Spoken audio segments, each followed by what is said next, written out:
trafiquants de drogue, contre les zones de non-droit, avec donc cette manifestation, ce rassemblement prévu aujourd'hui à Ajaccio à 17h. Est-ce que vous y voyez là une réaction saine au fond derrière, réaction qu'on a peut-être aussi un peu oubliée sur le continent? Il y a une ancienne candidate à la présidence de la République, Ségolène Royal, qui disait qu'il y avait des colères saines. En l'occurrence, ici, c'est une colère saine. Les riverains ont le droit et ont même le devoir, je pense, d'exprimer leur colère face à une situation territoriale qui est véritablement insupportable. Là-dessus, moi, j'y vois en termes de cause notamment la loi SRU, la loi sur le renouvellement urbain, qui impose à toutes les villes d'avoir 20% de logements sociaux. Pourquoi ? Parce que cette loi-là, en fait, qui a été une loi socialiste des années 2000, a en fait permis d'étaler la délinquance sur tout le territoire national en développant le nombre de quartiers qui initialement étaient plutôt circonscrits à Paris, Lyon et Marseille.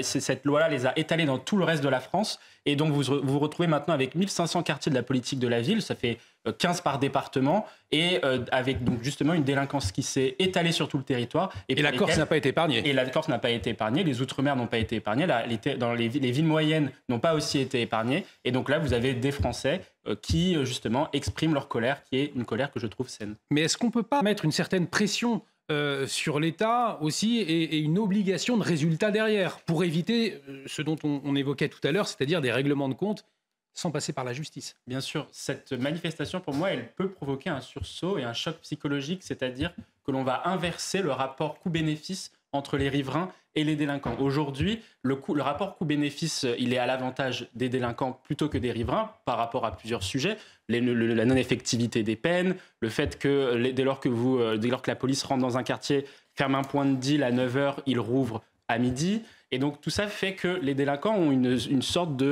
ils bénéficient, on va dire, du système. Or, ceux qui perdent, qui sont véritablement perdants, ce sont les riverains. Et ça crée une situation d'injustice, et notamment dans notre pays qui a une passion pour l'égalité. C'est-à-dire que ceux qui peuvent quitter les quartiers, on a entendu parler par rapport notamment à nos compatriotes de confession juive, ont pu quitter les quartiers, ils en ont été chassés. Eux ont pu le faire. Ceux qui ne peuvent pas quitter les quartiers, eux sont bloqués dans les quartiers et donc vivent et subissent la tyrannie des gangs et des caïds. Effectivement, et on va...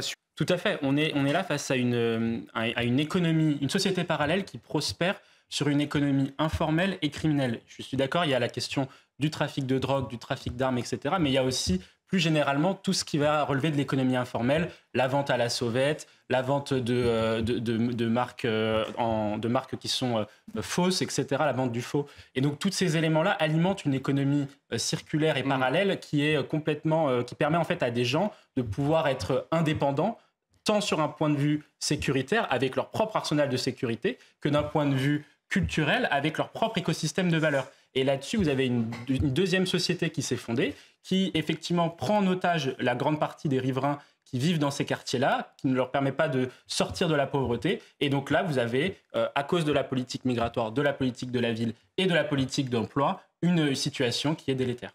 Revenir sur la question de l'antisionisme. L'antisionisme, il y a deux manières de voir l'antisionisme. Il faut vraiment se dire qu'est-ce que ça implique en fait d'être antisioniste.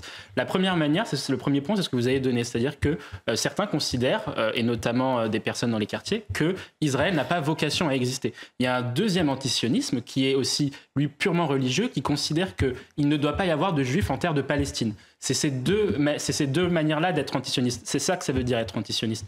Donc là-dessus, et ces deux-là sont bien évidemment condamnables. Et donc moi je pense qu'effectivement, ce discours-là, il a été importé en France parce que certaines personnes, notamment les jeunes de confession musulmane, se disent: la France est le pays qui a la plus grande communauté juive d'Europe. La France est le pays qui a aussi la plus grande communauté musulmane d'Europe. Et donc, on réimporte le conflit israélo-palestinien sur le sol français, alors que la France n'a pas de lien avec ce conflit-là. D'où cet état d'esprit, cet acte antisémite donc dans un carburant. Aujourd'hui, les carburants ne cessent d'augmenter et pourtant les Français semblent résignés. Tout à fait. Et c'est toujours à la fin la France du travail qui est perdante, que ce soit sur la question de la rentrée scolaire ou là du carburant. Là-dessus, sur la question du carburant, on a assisté avec la guerre en Ukraine à un troisième choc pétrolier, après les deux premiers chocs pétroliers des années 70, qui a conduit aux mêmes effets que dans les années 70, c'est que vous avez d'une part une inflation par les coûts très forte et d'autre part une faible croissance économique. Donc vous êtes dans un cycle économique qui s'appelle la stagflation. Là-dessus, le gouvernement peut agir sur la question du carburant. Il a fait la ristourne. La ristourne, ça a coûté 8 milliards d'euros, c'est l'équivalent du budget de la justice. C'était vraiment nécessaire pour soulager le pouvoir d'achat de la France du travail. Là-dessus, nous, on proposait au gouvernement de prolonger cette ristourne, quitte à la diminuer comme ce qu'il a fait. D'autre part, il faut ensuite mettre en place des mesures structurelles, parce que le gouvernement ne pourra pas échapper à mettre en place des mesures structurelles. Il y a la question de la TVA sur la TICPE, puisque du coup, le prix du carburant est composé surtout de taxes. 70%, c'est des taxes, d'une part. Et d'autre part, il y a une question de stratégie économique, et ça va faire peut-être la transition avec notre prochain sujet. Le Nigeria, par exemple, est un pays qui représente 11 à 12% de l'approvisionnement pétrolier de la France. L'Algérie est aussi un pays auquel on importe du pétrole. Et donc ça va poser la question de la diversification de vos approvisionnements. Et là-dessus, le gouvernement a ces deux mesures-là qu'il peut mettre en place assez rapidement pour pouvoir justement soulager le pouvoir d'achat de la France du travail. C'est assez éboueur.